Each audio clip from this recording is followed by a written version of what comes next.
شب قدر کی رات جس شخص کو نصیب ہو جائے 1000 راتوں سے افضل ہے۔ اللہ تعالیٰ نے کلام الہی میں فرمایا، بسم اللہ الرحمن الرحیم، انا انزلناہ فی لیلۃ القدر وما ادراک ما لیلۃ القدر لیلۃ القدر خیر من الف شہر۔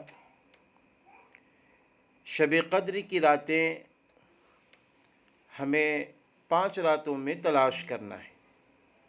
21 کی رات، 23 کی رات، 25 کی رات، 27 کی رات اور 29 کی راتوں میں۔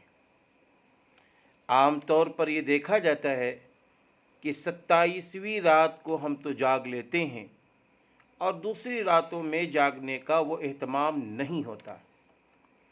اس لیے میرے بھائیوں، میری بہنوں، ہمیں 21 کی رات میں بھی شب قدر کی رات کو تلاش کرنا ہے، 23 میں بھی تلاش کرنا ہے، 25 میں بھی تلاش کرنا ہے، 27 میں بھی تلاش کرنا ہے، 29 میں بھی تلاش کرنا ہے۔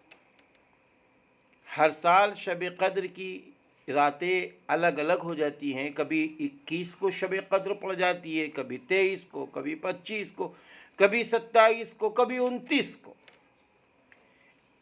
شب قدر کی رات جاگنے کے لیے ہمیں میلہ ٹھیلا نہیں لگانا چاہیے، بلکہ انفرادی عبادت کرنی چاہیے۔ اور آج کووڈ-19 اور کرونا جیسے ماحول میں ہمیں اپنے گھر میں رہ کر عبادت کرنی، تنہائی میں عبادت زیادہ بہتر ہے۔ ہم نفلی نمازیں پڑھ رہے ہوں، قرآن کریم کی تلاوت کر رہے ہوں، دعاؤں کا اہتمام کر رہے ہوں، ذکر و اذکار کر رہے ہوں۔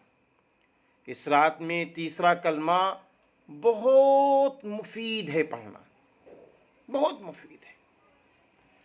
اور اس رات میں خوب اللہ سے دعائیں کریں، اپنے لیے کریں، اپنے رشتہ داروں کے لیے کریں، اپنے دوست و احباب کے لیے کریں، سارے انسانوں کے لیے کریں، اپنے ملک ہندوستان کے لیے رحمت کی دعا کریں کہ اللہ عالمی سطح سے جو کرونا وبا جیسی پھیلی ہوئی، اس کا خاتمہ فرما۔ ملک ہندوستان کے ہمارے ہندو بھائی، سکھ بھائی، عیسائی بھائی، جتنے لوگ ہیں رب کریم ان سب کو بیماریوں سے بچا، ہم سب کو بیماریوں سے بچا، ہم سب کو ایمان کامل والا بنا۔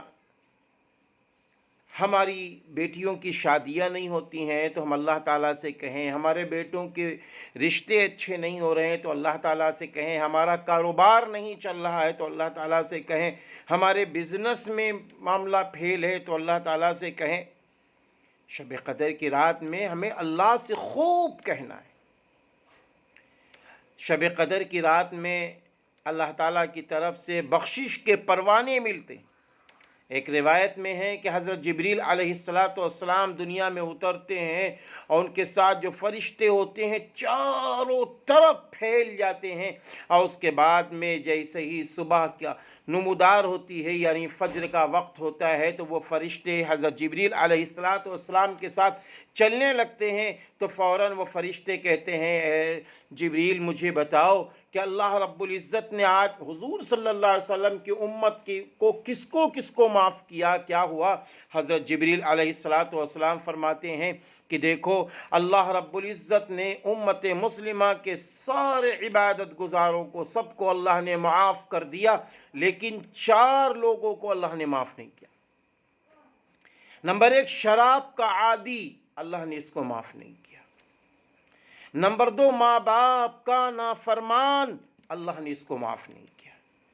نمبر 3، رشتے داروں سے لڑنے والے کو اللہ نے معاف نہیں کیا۔ نمبر 4، کینہ رکھنے والے کو اللہ نے معاف نہیں کیا۔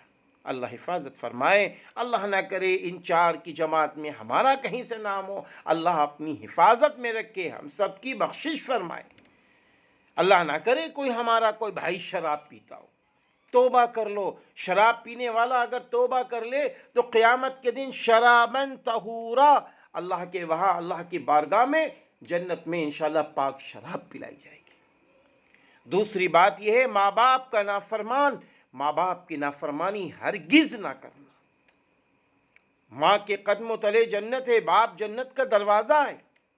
حضرت اویس قرنی رحمت اللہ علیہ اپنی ماں کی خدمت کی وجہ سے اتنا بڑا مقام و مرتبہ پاتے ہیں کہ حضور اکرم صلی اللہ علیہ وسلم حضرت علی رضی اللہ عنہ سے اور حضرت عمر بن خطاب رضی اللہ عنہ سے فرماتے ہیں کہ دیکھو میرے جانے کے بعد عرفات کے میدان میں ایک شخص آئے گا حج کے زمانے میں جو قرن سے آئے گا، اس کا نام اویس ہوگا۔ وہ مل جائیں، ان سے دعا کرانا، کیونکہ انہوں نے اپنی ماں کی ایسی خدمت کی ہے کہ اللہ ان سے راضی ہو گیا ہے، اور وہ جو دعا کرتے ہیں اللہ ان کی دعاؤں کو قبول کرتا ہے۔ اتنا بڑا مقام و مرتبہ، اتنا بڑا مقام و مرتبہ ہے۔ اس لیے میرے بھائیوں اپنی ماں کی دعائیں لیتے چلو، اپنے باپ کی دعائیں لیتے چلو۔ حضرت محمد عربی صلی اللہ علیہ وسلم نے فرمایا کہ دیکھو ماں باپ کی خوشی اللہ کی خوشی ہے، اللہ کی خوشی ماں باپ کی خوشی ہے۔ ایک موقع پر حضرت جبریل علیہ السلام نے فرمایا تھا، اے اللہ کے رسول ہلاک ہو جائے، برباد ہو جائے وہ شخص جس کی ماں زندہ ہو، جس کا باپ زندہ ہو، اور وہ اپنے ماں باپ کی خدمت کر کے اپنے آپ کو جنت والا نہ بنا سکا، تو ایسا شخص ہلاک و برباد ہو جائے۔ اس لیے آج ہم اپنے ماں باپ کی دعائیں لینے والے بنے، ماں باپ کی خدمت کرنے والے بنے۔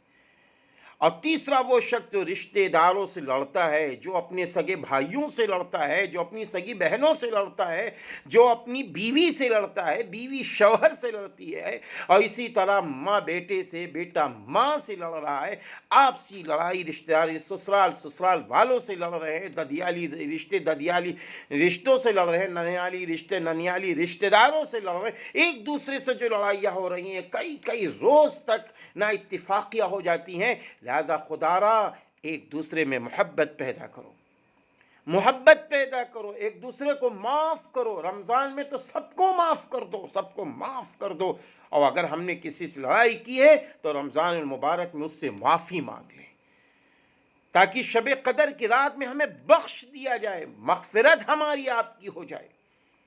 اور چوتھا وہ شخص ہے جو کینہ رکھنے والا، یعنی اپنی ذات سے کسی کو نقصان پہنچانے کا اپنے اندر جذبہ ہو، اپنے اندر یہ جذبہ ہو کہ اس شخص کو ہم نقصان پہنچا دیں، یہ بڑی تیزی سے اٹھ رہا ہے، لاؤ اس کو کھینچ لے، یہ بہت زیادہ قابل بننا ہے، لاؤ اس کو کھینچ لے۔ آج کھینچے تانی کی وجہ سے آج ہم پریشان ہیں، حیران ہیں، فلاں عزت کیوں پا رہا ہے، فلاں اتنی دولت کیوں پا رہا ہے، فلاں عالم کیوں آگے بڑھ رہا ہے، فلاں کیوں آگے بڑھ رہا ہے، فلاں کا بیٹا کیوں آگے بڑھ رہا ہے۔ یہ جلن حسد ہمیں کھائے ہے، کینہ کپٹ ہمیں کھائے، اسی لیے کینہ رکھنے والوں کی بھی اس رات میں بخشش نہیں ہوتی۔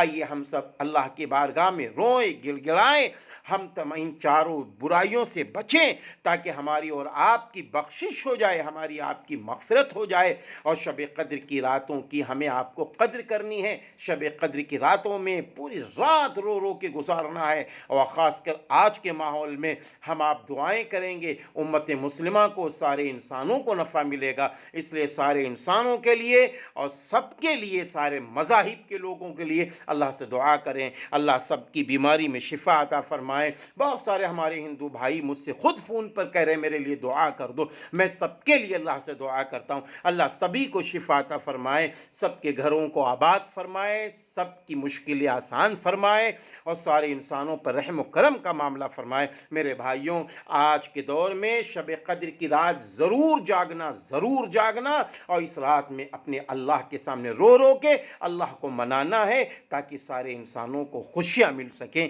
آپ اگر چاہیں تو پوری امت کے لیے، ساری انسانیت کے لیے دعائیں کریں، یاد آ جائے تو مجھے بھی اپنی دعاؤں میں یاد رکھیں۔ وَمَا عَلَيْنَا إِلَّا الْبَلَاغُ۔